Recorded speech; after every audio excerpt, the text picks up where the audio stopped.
Today, we are delighted to celebrate two nations, the Republic of Serbia and Montenegro. Standing at the crossroads of the East and the West, Serbia beautifully blends Byzantine grace with Slavic warmth. From the vibrant city of Belgrade, one of Europe's oldest and most soulful capitals, to the timeless villages that echo with folk music and tradition, Serbia's charm lies in its living heritage and its people's warmth. Montenegro is a land of majestic mountains, crystal waters, and enduring spirit. Nestled among the Adriatic coast, Montenegro is often called the Pearl of the Mediterranean. And this evening, we are honored to present the One World, One Family Global Humanitarian Award to Ms. Devi Mohan from Serbia in the category of Women and Child Welfare. Ms. Devi Mohan is a multifaceted spiritual guide, speaker, and author of the moving autobiography, Home for a Refugee. She is globally recognized for her authenticity, social service, and empowering initiatives such as Women's Circles, Conscious Dancing, and Awakening Yoga Nidra, through which she uplifts and energizes countless individuals at festivals and spiritual gatherings around the world. As the president of the ACT Foundation, a humanitarian organization active in over 34 countries, Ms. Devi Mohan leads by example, embodying the spirit of selfless service with compassion, grace, and dedication.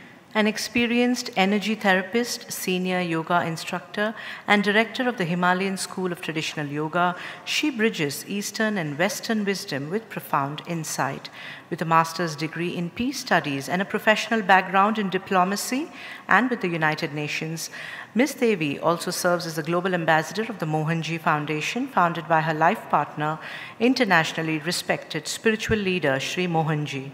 In recognition of her service and commitment to uplifting fellow men, we present Ms. Devi Mohan with the One World, One Family Global Humanitarian Award. May we please invite Ms. Devi Mohan on stage to receive the award from Sadhguru, followed by her acceptance speech.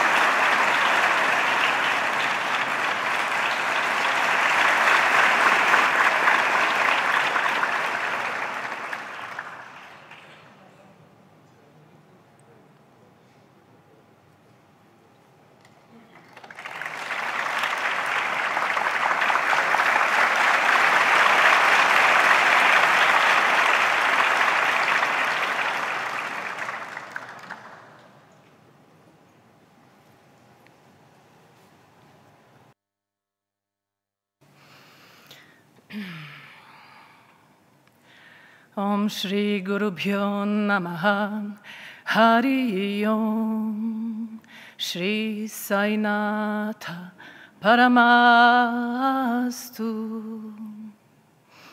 My humble pranams to the luminous presence of Sri Madhusudan Sai Swamiji, and eternal pranams to beloved Baba, whose blessings have been overflowing in my life. Enjoying the VIP accommodation here, I've been reminded of my first arrival to Puttaparthi back in 2006, when I was placed in a crammed room with another 10 women, with mosquitoes, with heat. So many of you probably would have experienced this ego-bashing leelas of Baba. So from there, 2 decades later, here I am, with countless blessings that I've received, many opportunities for ups and downs of life, deep insights on the path with Mohanji. And what I would like to point out is that undergoing all those experiences, one realizes what a blessing it is to be out of the comfort zone, to be taught through direct experience the importance of not being attached to the result, and to realize with the clarity of purpose. This is where the real blessings begin, and overall power of selflessness as a window to grace. And when the grace enters our life, its effects are multidimensional, unimaginable, and we always receive 1,000 times more than what we could ever imagine. So for me, the journey started with sincere wish to serve. I come from former Yugoslavia.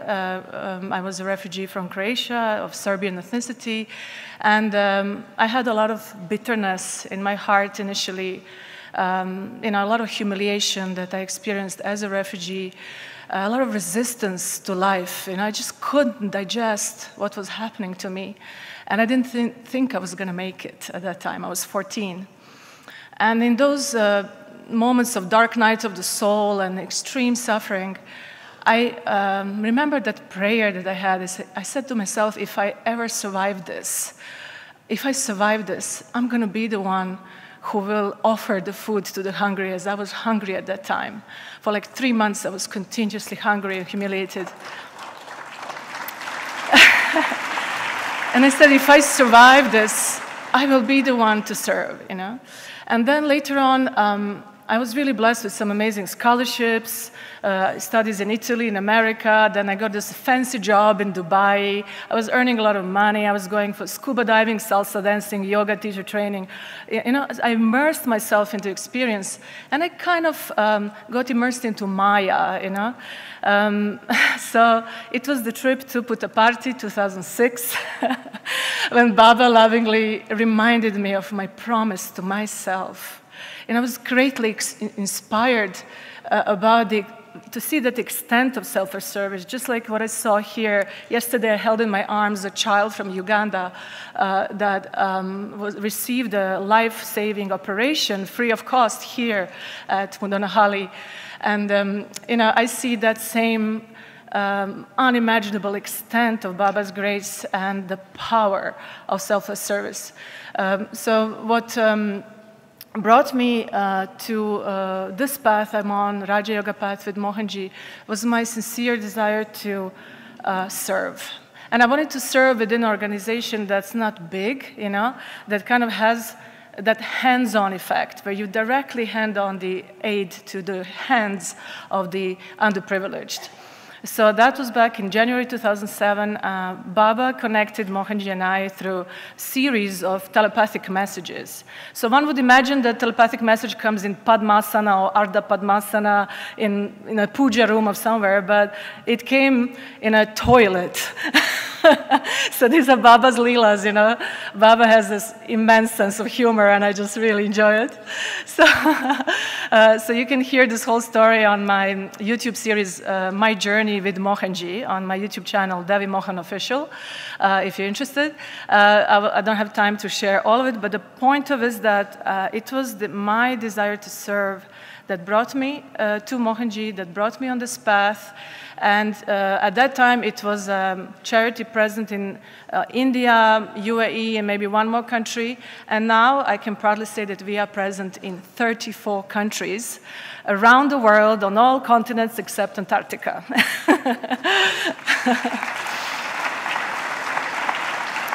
Thank you. Over these last 2 decades, as I served as the president of ACT Foundation, I've witnessed so many powerful moments when pure grace descended.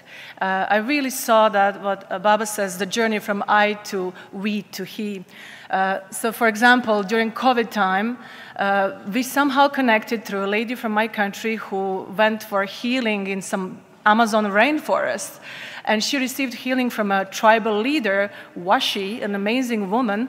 And then they were starved to death, because during COVID time, they had no influx of money, there were no tourists, and there was a flood, they had no food, so their lifeline was ACT Foundation. And it was an incredible moment of connection with indigenous people of the Amazon rainforest.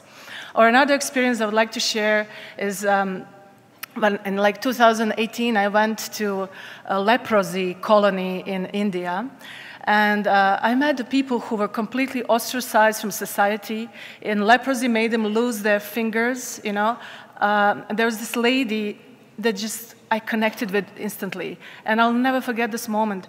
One of her eyes was popping out, and this healthy eye was looking at me and beaming the light, And I just came to her and I served her some dal rice, vegetables and sweet, And it was just that gesture. It was exactly what I wished for when I was a refugee.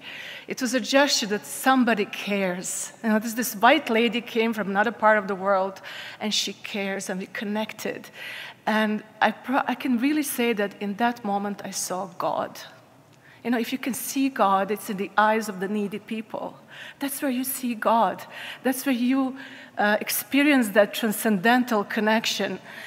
When you are able, as an instrument of God, as Baba says, Prema Svarupa, when you become the Prema Svarupa and you give them in that moment so much more than food, it's that love, you know, it's that moment of connection. And that's what charity gives us. Mohanji says that humanitarian work cleanses the Sushumna Nadi, the central meridian, and is our greatest aid in spiritual evolution. And that has been my experience. I have seen great shifts in consciousness ever since I started doing the seva. And overall, I'm also grateful that it brought me more on the path of authentic expression. So I'm blessed to have a husband who supports my own journey as well. So aside from supporting him, I'm also having my own expression, which is mainly through work with women empowerment. I conduct women's circles and humbly welcome all women who are hearing me today to a Festival of Womanhood in Delhi on 8th of March. I'll be back in India on 8th of March. And in women's circles, we really speak a lot about the real power of the woman and that connection with the black hole of the universe, which is the yoni, you know, the uterus especially. And we want to restore back that archetype of the high priestess that was missing in the patriarchal structures for thousands of years now. So this is the time it has been revealed to me in a profound spiritual experience that I had 2 years ago. My ancestors from the Balkans came to me, you know, in a lineup. And there was a moment of shift. This is where I started working with women. And I realized that immense awakening of sacred feminine is happening in our collective consciousness right now. You know? So this is like a really, really profound moment, and this is something that brings me great joy to conduct these kind of programs. Baba's Leelas have taken me to so many situations and unimaginable experience. I can also mention that out of a joke, in 2008, I accepted to play a role in a movie called Foreign Chipatlin. So I don't know if there are anyone from Maharashtra in the audience. They'll probably recognize me as the leading actress, heroine of this village movie. I really didn't take it seriously. I was there for a month in a village of Kolhapur, and there you go, the movie comes out and becomes like the greatest hit in the history of Marathi cinema. I received this Rashtra Bhushan award, you know, and throughout the movie shooting, Baba revealed his presence and his blessings. I know that was his Leela, you know. So this is just one of the examples of how, for me, the journey has been pure joy. I was always ready to receive the ego bashing whenever necessary, but more than anything, to surrender, you know, to surrender fully and flow. So the surrender and flow is what really is the message. And as great masters always say everything in very few words: purity, unity, divinity. I really pray for unity in the Balkan region. I love my country and my people, and that goes for the entire former Yugoslavia. And I know, it's not a belief, it's an inner knowing that we have a profound connection. For thousands of years back, our history has been faked. We were not in the Balkans from the 6th century. We were there for thousands of years. Vedic knowledge in India was preserved through Shruti and Smriti. We have only Smriti. We have only like some verbal kind of knowledge that passed on through generation. But we have powerful excavation sites of the Vincha civilization of love. At Lepenski Vir, by Danube River, you have a skeleton of a yogi in Padmasana. It was not shown in our media, and I hereby want to highlight it. Through the living connection of Sanskrit language, which you can feel in our language and vice versa, all the people of former Yugoslavia really resonate with Vedic teachings, and I really feel deeply that the peace in the Balkans and in the world will come when Sanatana Dharma and Vedic teachings are celebrated and recognized in the hearts of people. Thank you.